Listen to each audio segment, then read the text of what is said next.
Today we're going to take and clear up all 4 of these meads with 4 different clearing methods. So let's try it.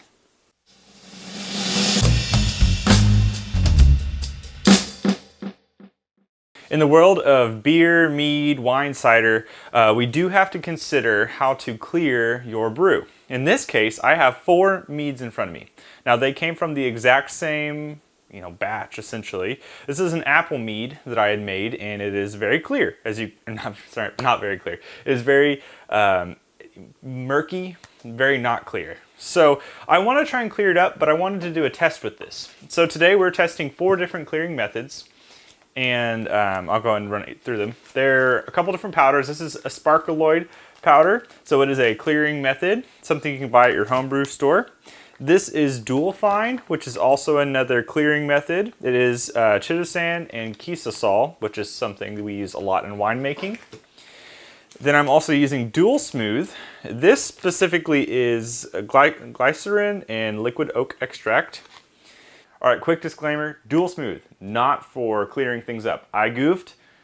Sorry, that's my fault. You'll see that in the video here in a second. I switched it over to bentonite. So that's just my fault. Sorry about that. And the last one is a natural method. It is an eggshell. From what I've heard, if you take and you actually heat up an eggshell, of course not with the egg yolk in it, and put that into it, it actually clears everything as well. Essentially what we're trying to do is take and form, without getting into too much science side, essentially of your positive and your negative ions, and these counteract each other, which then causes things to drop out of suspension, hopefully. So I'm going to go ahead and put the prescribed amount for a half of a gallon in. Now this is kind of tricky because these 2 are graded for 5 gallons, so I got to do a little bit of math to figure this out. But I want to show you and hopefully have you see that all of these work, or maybe one doesn't work. We're going to really test and see which one works. So let me go ahead and put all my prescribed amount of things in, and then we'll keep going. So let me go ahead and do this real fast. All right, so I've mixed in everything. I don't know if I mentioned how you did the eggshell. Basically, I heated my oven up till 300 Fahrenheit, and then put the eggshell in, cracked it, put it in for 1 minute, pulled it out. So here is what I have. This right here is the dual smooth, which is something you just put in together at the exact same time. So this is already all in here, ready to go. The dual fine, which is this one, has to wait an hour before I add the chitosan. I've added the kisasol, but according to the directions it says wait an hour and then add the chitosan.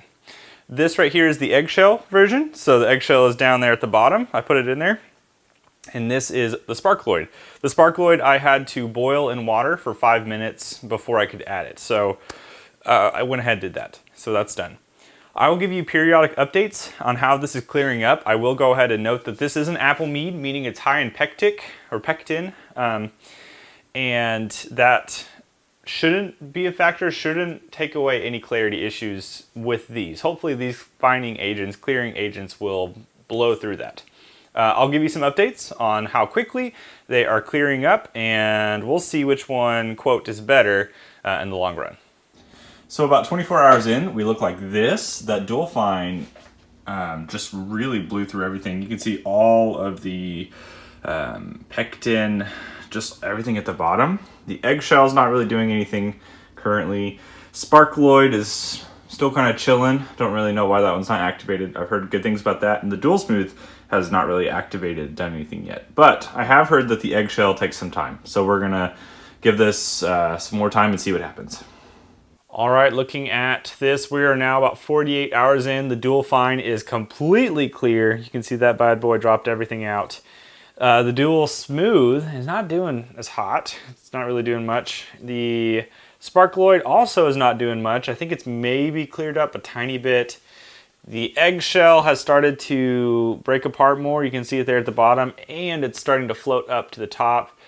Supposedly, in what I've seen people say with the eggshell side, it takes a few days. I'm going to continue this test. I do think that there is a partial challenge with this being high in pectin, so we'll see what happens.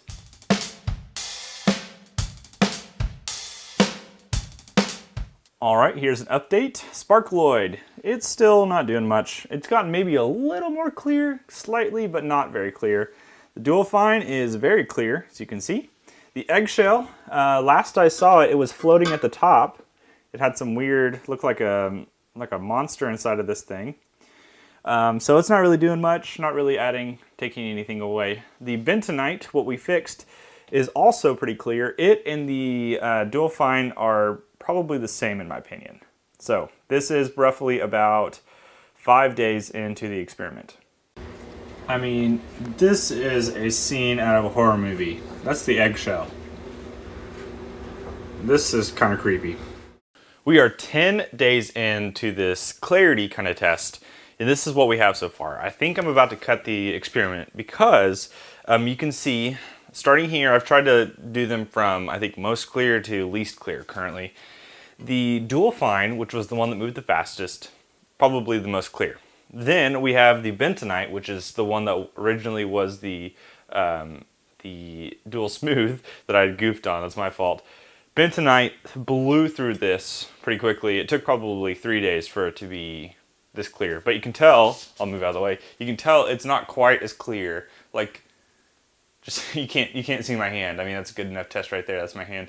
You can't really see my hand as well. Then you have the eggshell one, which is this, and I'm going to show you what's happening with it. It's a little clear, but at the same time, I don't know what this eggshell has done to this mead. And the last one is sparkloid. So the sparkloid here, it definitely has some clarity problems. I want to cut in real fast because I forgot to mention this, but I know the sparkloid version, it wasn't working before. I actually repitched more sparkloid on top because I wanted to continue to see if I did something wrong, if I didn't boil the sparkloid for long enough. And so I put a whole new little amount of sparkloid in, and it still did this, just to let us know. I would say that I would not fault sparkloid here. I've done a little research and asked some friends who use sparkloid, and they've said that in the case of using it with pectic, or the apple, you know, what pectin, whatever the apple has, it doesn't do as well pulling out pectin. It does well for normal meads or normal stuff like that doesn't have a lot of that. So I don't think it's the sparkloid's fault exactly, but I'd have to test that with something that's not pectin, when I might do that in the future. Let me show you what the egg looks like, and I'll tell you kind of why I'm worried about it. Okay, so this is what the egg looks like currently. It has changed colors. It's now closer to the like a brown eggshell, but it looks concerning. So we're gonna pull this one off specifically because I think we need to. All right, so this is the eggshell version, and I'm highlighting this one. I can't really get a good view of it.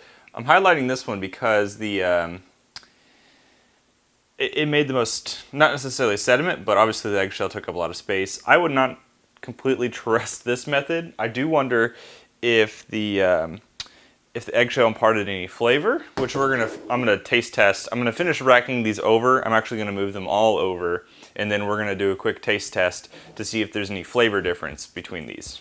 All right, so let's go ahead and taste test them.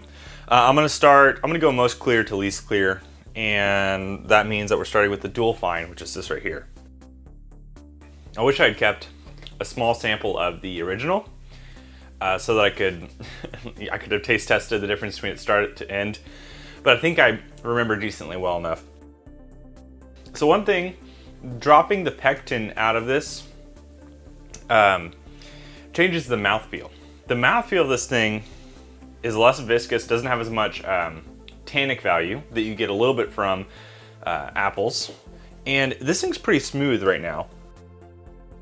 The apples are strong. The apple flavor is really strong. The characteristic is really nice because it's not super bright. It's pretty, not muted. It's pretty, it's like a cooked apple is what this tastes like to me, like an apple pie. Yeah, okay, so that one retained the flavor pretty well. Dual fine, I think it just pulled out the pectic, which then changed the mouthfeel some. So that's one thing to worry about that. The previously dual smooth, now bentonite, is going to be a little bit different, and I know that because dual smooth, I goofed earlier. I did not realize, or I somehow made the mistake thinking it was for clarity. It's for smoothing out a beverage, so I think this one's gonna be a little more smooth. These are about the same though. Same smoothness at least. The apple character is a little bit muted. It's still dark. It's very cooked. It's a cooked apple. It still has a nice sweetness to it. I get the apple on the nose. It doesn't smell any different, at least from my recollection of the original before I put anything in. That's not too bad. Normally with bentonite, I worry about stripping flavor and character out of the mead because I have done it before with, I've used bentonite in another mead and it stripped a lot of the honey character out. In this case, it preserved it pretty well and preserved the apple flavor. So it did clear up a little bit. Obviously we talked about this one's not as clear. Okay, so this one actually is the eggshell. Now let's see if the eggshell changed any flavors. Doesn't really smell any different. Yeah, so I don't think the eggshell changed any flavors. I think I'm having a placebo idea just because that thing looked really gross in here. So I'm trying to get that mental image out of my head because I don't want it to eschew the taste. It just tastes like, again, my recollection of the original before I put anything in. I don't think the eggshell really added much or, you know, detracted much in general because I'm not getting any weird flavors. Yeah, I mean, nothing special, nothing spectacular, but it is proving my point that there's a tannic value here that I do not get here with this one. Last one, Sparkloid. Very bright, much brighter than the eggshell. Maybe the eggshell, no, I don't know. The Sparkloid has a bright apple taste. You still get a little bit of the cooked apple, but it smells, and it has the character of like a gala apple compared to maybe like a Red Delicious apple. Again, the Sparkloid didn't do much in this case, but I'll talk about that here in a second. So I think overall, here's what I'm realizing, or I understand. The pectic added mouthfeel, added a little bit of tannic value, and all we've done with this, with adding the different things, is maybe change the mouthfeel a little bit if it pulled the pectin out, pectic out, or left it in this case. I don't know why there's a difference between the eggshell being darker and the Sparkloid being brighter. To me, that doesn't make much sense. But they're all still fine. The eggshell one is not bad. It does not taste like poison, thankfully. And I think that's all right. So before the people go into the comments and say, I've used Sparkloid before and it worked, so you're bashing it and it does work. I understand, it might work. I think in this case, with a mead that is high in pectic, you probably are not going to get the job done with Sparkloid. So I've heard of people getting the job done with pectic enzyme, of course, pre-fermentation, and that helps to, clean up this problem beforehand if you're using pectic. Then I do know that Sparkloid works with other meads because I've asked friends. I've actually drank meads that have had Sparkloid used to make it clear, and they look clear. So I know it's true. In this case, it didn't work. Please don't go off and say, I will never use Sparkloid because it doesn't clear up things. That's not true. It doesn't clear up things with pectic. So that some of you are going to go, well, duh, but just here's a good test to show you. The Dual Fine was really nice. My only problem with the Dual Fine is that it came in a 6-gallon little pack. So if you're trying to just clear up 1 gallon of mead or a half a gallon of mead, you're probably not going to use Dual Fine. Sparkloid, you would hope you'd be able to use because it's a powder and you can just powder, throw it in and put as much as you need. Bentonite worked pretty well. Bentonite's the same way. A lot of people use it pre-fermentation, just like a pectic enzyme. And so you could use bentonite post-fermentation if you need to clear up some stuff. Obviously, this one's not the most clear. Eggshell, honestly, I know that some of you are wanting to follow this remedy. I would not use the eggshell version. It didn't really do anything, so I don't see any reason to just throw eggshells in. And I believe I followed the instructions to do the eggshell version correctly. So there's that. Hope you've enjoyed this video. Hope you got something out of it. And again, don't give up on Sparkloid. I'm not giving up on it. I'm going to use it for another test. I just don't think it works with pectic in this case. If this was a mead that had no pectic in it, I think sparklewood would have just blasted through and been like the dual fine. But what's impressive, the dual fine and the bentonite chewed through that pectic. So the pectin, excuse me, the pectin. So if you're dealing with a high pectin or pectic fruit mead, use that. All right, that's it. Thanks for watching. Hope you've enjoyed this. I'll be back with some more tests and some more other theories. I'll test sparklewood again in the future. And yeah, see you next time. Cheers.